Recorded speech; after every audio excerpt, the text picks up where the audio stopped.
Good news sa mga miyembro po ng PhilHealth.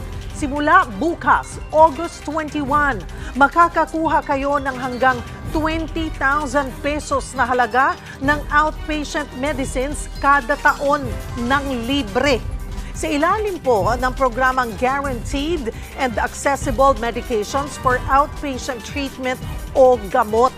Para bigyan tayo ng detalye kaugnay dito, magkakasama natin si PhilHealth Acting Vice President for Corporate Affairs Group, Ray Balenya. Magandang tanghali po sa inyo, Sir Ray.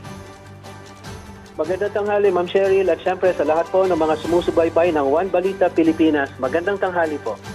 Paano po ang proseso para maka-avail nga nitong magandang balitang ito, no, ng PhilHealth members ng hanggang 20,000 pesos na outpatient medicine?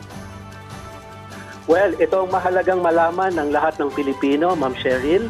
Una ay dapat tayo po ay nakapili na at nakapagpatala na doon sa Yakap Clinic na atin pong napili. Under Universal Healthcare Law, talagang dapat tayo po ang pipili ng ating primary care provider. At ngayon po, ang amin pong direction, mag-accredit ng maraming Yakap Clinic nang sa gayon ay makapili tayo ng mabuti, no? Yung mga pinakamalapit sa atin.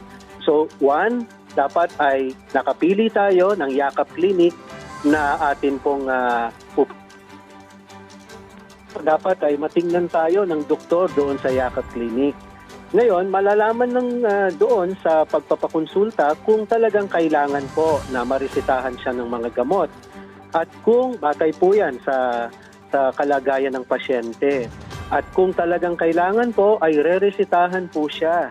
At yung reseta pong ito, ang siya pong ipapakita niya doon sa mga accredited na mga butika o pharmacy, ang tawag namin doon, gamot facility, at doon po nila kukunin yung mga gamot na nireseta sa kanila, basta po nandun sa listahan ng atin pong mga gamot, no? Nandun sa 75 drugs and medicine sa atin pong gamot list. Okay, balikan ko lamang po. Sabi nyo, kailangan nakapili na yung PhilHealth member at makapagtala. Okay, paano po makikita, saan makikita yung mga Yakap clinics na ito na para pinakamalapit doon sa miyembro? Gaano na ba karami pong Yakap clinics din ang accredited po ng PhilHealth? Well, makikita po natin ito sa atin pong eGov.ph app, no? Okay. At by the way, yung eGov.ph app, yan po yung aming numero unong pinopromote na dyan po natin gawin yung pagpili at pagtala, no? Doon sa Yakap Clinic na atin pong mapipili. So, diyan po ang unang step, no? Diyan maaari pong makita natin yung listahan. Pero kung listahan lang muna yung gusto nilang makita, pwede ring makita yan sa ating PhilHealth member portal na nasa ating website, o kaya ay pwedeng magsadya, no, sa atin pong website o kaya sa alinmang tanggapan ng PhilHealth. Meron po tayong mga listahan doon. At sa ngayon, Ma'am Cheryl, ay meron tayong higit sa 3,500 na accredited Yakap Clinic sa buong bansa.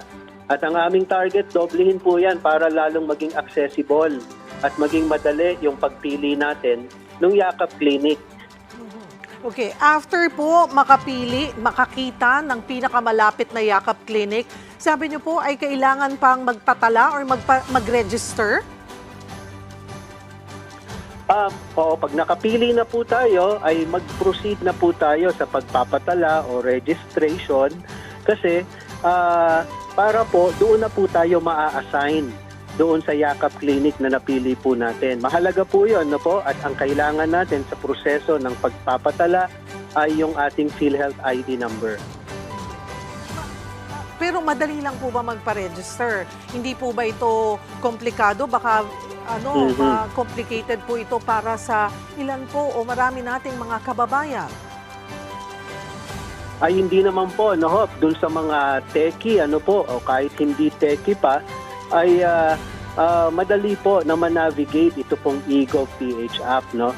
So maganda po, no, kung dito tayo magpaparehistro, ay dire-diretso na po yung proseso kasi doon ay makakapili tayo at diretso na sa pagpapatala doon sa Yakap Clinic na napili po natin. Pero kung hindi posible yan, ay pwede rin tayong magpunta sa alinmang local health insurance office ng PhilHealth para asistihan po natin yung ating pong kababayan. At kung meron man yakap clinic na malapit po sa kanilang lugar, pwede na rin po silang dumiretso po doon para po magparehistro doon sa yakap clinic na napili po nila. After po doon, so ito po yung magiging lalabas na regular na clinic na nila na yearly or every now and then, doon na po yung, nandun na yung records nila, doon na sila pwedeng regular na magpatingin. Hindi kailangan may sakit. Oy, tama po kayo. No? Yes. Tama ka, Ma'am Cheryl, no? Kasi talagang ang atin pong layunin ay kung may nararamdaman na, punta tayo doon sa ating primary care provider sa ating yakap clinic. Lalo na kung wala tayong nararamdaman, dapat pumunta pa rin tayo nang sa gayon, mapanatili na malusog tayo, malayo sa pagkakasakit. And after po doon, okay, pwedeng basta buong, kahit yung buong pamilya, hindi po ba, ay, kumbaga yun na yung clinic na mag-aalaga po sa inyo and would keep the records. Pag kinailangan po ng gamot, ito na yung sinasabi natin na worth 20,000 a year na pwedeng makuhang libre. Ang tanong din po, ay gano'n naman na po karami din itong gamot facility o mga butika na accredited ng PhilHealth? Well, kalulunsad lang po natin ito last week, Ma'am Cheryl. Opo. At sa ngayon ay meron po tayong mga inaccredit na, a total of 8 dito po sa National Capital Region. Magsusunod-sunod na po yan kasi ilulunsad na rin po ito sa Cebu, sa Davao. So unti-unti po nagpaparami tayo ng ating mga accredited gamot facilities. No? So sa kasalukuyan po ay accredited na po as gamot facilities. Ay sabi ko nga, 8 po, meron po dyan sa yung Vida Cure na may mga sangay po sa Muntinlupa at Quezon City, yung Pharmagen, yung Generica po ito, no, na may sangay sa Parañaque City, Navotas City, Quezon City at Taguig City, yung CGD Medical Depot sa Vertis North, Quezon City po yan, at sa Chinese General Hospital.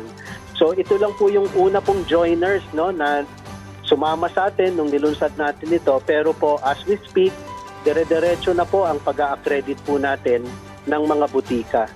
Hindi naman po may aalis na hahanapin ng ating mga kababayan itong mga kilala na at maraming branches na mga pharmacy. Yun po ba, nandun yung posibilidad na sila po ay maging bahagi nito?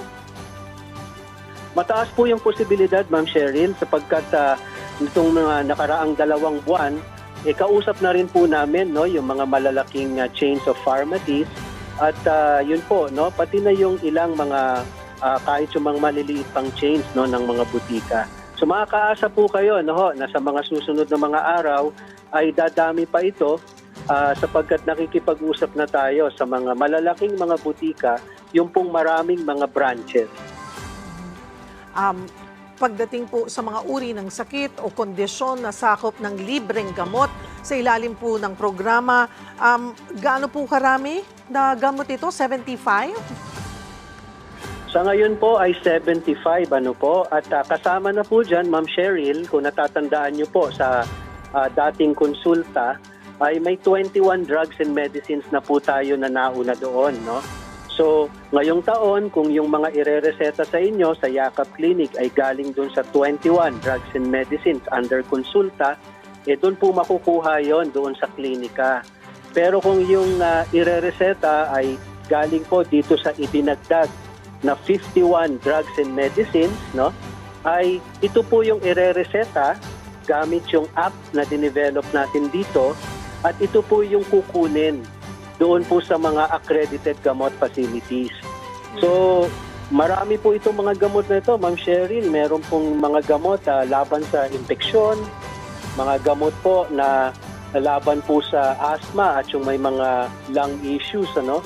Yung pong mga nagme-maintenance sa diabetes, sa alta presyon, meron din po dito sa ating listahan ng mga gamot. So, kung from here nanggaling yung nireseta, ito po yung kukunin sa gamot facility at ito po yung i-charge doon sa 20,000 na limit kada pasyente kada taon.